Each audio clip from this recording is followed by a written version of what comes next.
On a bone-chilling February evening, Valentine's Day was fast approaching, and for Megan and Ben, it was meant to be a romantic escape. A small, secluded cabin tucked away in the snowy woods, far from the noise and chaos of their daily lives, seemed like the perfect place to rekindle their connection. But Megan's heart raced with unease. Something about the cabin didn't sit right with her. Ben, ever the optimist, had arranged everything: flowers, chocolates, a cozy dinner by the fireplace. Yet Megan couldn't shake the stories she'd heard, strange and eerie tales of the cabin's dark past. She tried to voice her concerns, but Ben brushed them off. As they neared the cabin, Megan's sense of dread only deepened. The air felt unnaturally still, too cold, and the quiet seemed suffocating. As they drove up the long, snowy driveway, the dying sun cast long shadows over the frozen landscape.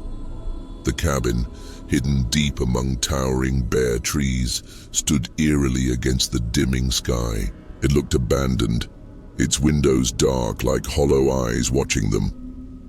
Ben, trying to lighten the mood, laughed. "This place is perfect, right?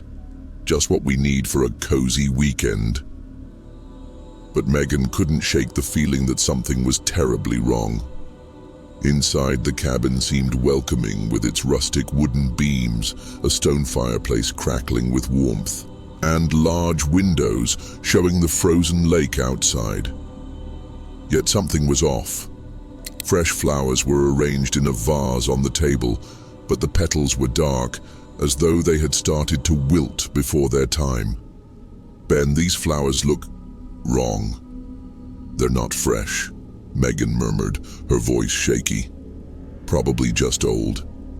"It's a cabin, not a five-star resort," Ben replied, nonchalantly dismissing her worry.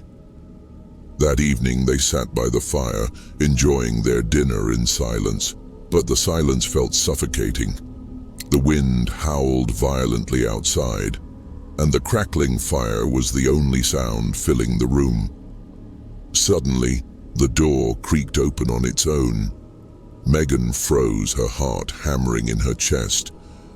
"Did you hear that?" she whispered, her voice quivering.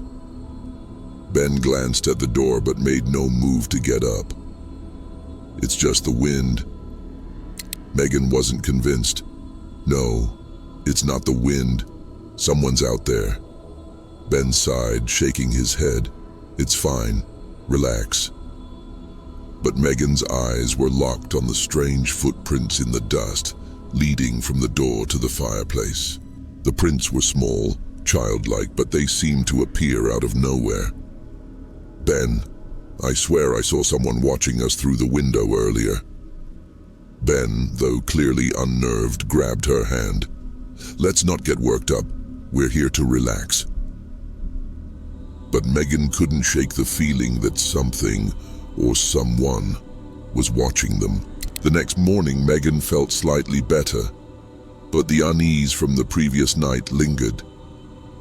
As the sun rose over the snow, she sipped her coffee by the window. Her eyes caught sight of a small gift box on the porch. "Ben, there's a gift outside," she said, her voice tight with dread. Ben rose and grabbed his jacket. "I'll go check it out." Inside the box was a heart-shaped locket, worn and tarnished by time. When Ben opened it, he found an old photograph of a couple, eerily similar to them, standing in front of a fireplace. "Who would leave this here?" Megan asked, her unease growing. "I don't know, but it's probably just a joke," Ben said, trying to act unbothered. But Megan couldn't shake the nagging feeling that the photo had been taken in this very cabin. As the day wore on, more strange events unfolded. Doors creaked open by themselves, and the temperature would drop suddenly, only to rise again moments later.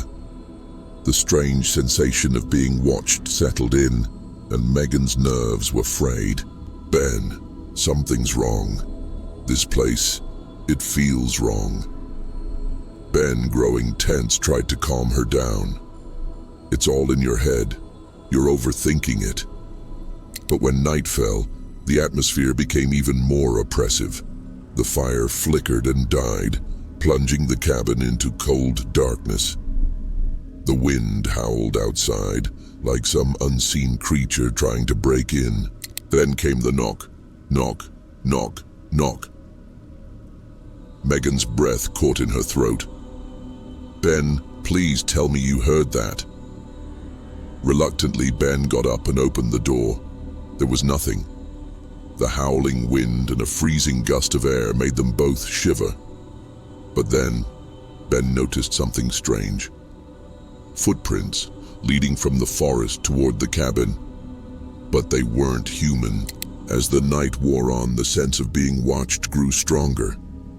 Megan and Ben sat in fearful silence, the darkness pressing against the windows like a living thing. Later, Megan woke to a cold touch on her shoulder. She gasped, sitting up in bed. Ben was gone. Panic surged through her as she heard faint whispers from the living room. Her heart pounded in her ears as she followed the whispers into the dimly lit living room. There, in front of the dying fire, stood Ben. His eyes were wide and unblinking, fixed on the flames. "Ben," she whispered. But Ben didn't respond. "Ben." Suddenly, he turned to her, his eyes empty. "Love never dies, Megan. We're trapped here, forever." Megan recoiled, horrified, but then Ben's voice changed. It wasn't his voice anymore.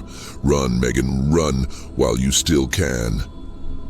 Desperate to escape, Megan grabbed her coat and bolted for the door, but as she reached the end of the driveway, she froze in terror.